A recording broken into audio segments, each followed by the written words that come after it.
आटपाडी शहरामध्ये भारतीय जनता पार्टीच्या वतीनं आणि नगरपंचायतच्या वतीनं आज एक शहराला शोभेल असं नमो उद्यान आपण दिलेलं आहे आणि त्याचं उद्घाटन आज इथं झालेलं आहे। उद्घाटन प्रसंगी या शहराचे प्रथम नागरिक युटी सर, गटनेते ऋषीभैया, उपनगराध्यक्ष आमच्या पाटीलताई आणि या गावावर विशेष प्रेम करणारे सर्व कार्यकर्ते, सर्व नगरसेवक, मी पहिल्यांदा नगरसेवक आणि त्यांच्या टीमचं मनापासून अभिनंदन करतो। तुम्ही एवढ्या लवकर आम्हाला उद्घाटनाला बोलवताला मनातही वाटलं नव्हतं।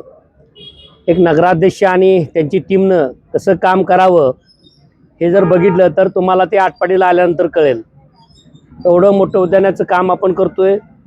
जिथं आपण आता उभा राहिलोय एक खोकीधारक यांचा विषय एवढा गाजवला, पण आम्ही भारतीय जनता पार्टीचे सर्व नगरसेवक, नगराध्यक्ष, उपनगराध्यक्ष, गटनेते खोकीधारकाच्या बाजूला ठामपणे उभा राहिलो।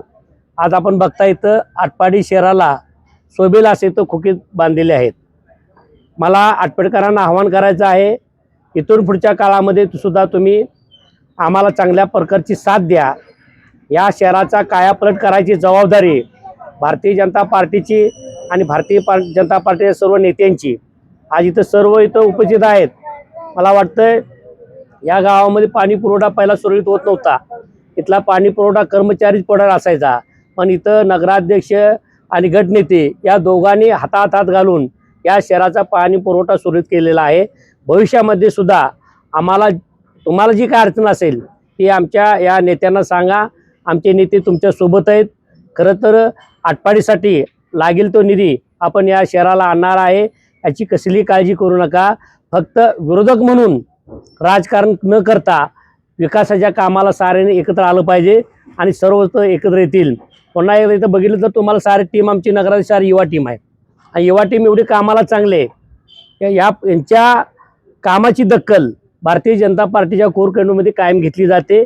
आम्ही 100% यांना शुभेच्छा देतो। तुम्ही जे आज काम केलंय भविष्यामध्ये सुद्धा याच्यापेक्षा जास्तीचं काम तुम्हाला करावं लागणार आहे। तुमच्याकडून आटपाडी जनतेच्या अपेक्षा वाढलेल्या आहेत, पण ज्याही अपेक्षा वाढल्या असतील तरी आम्ही सर्वजण आटपाडी तालुक्यातल्या जनतेसोबत 100% आहे आणि पुन्हा एकदा विकासासाठी आपण कायम एकत्र येऊ आणि विकासाचं काम करू। जय हिंद, जय महाराष्ट्र।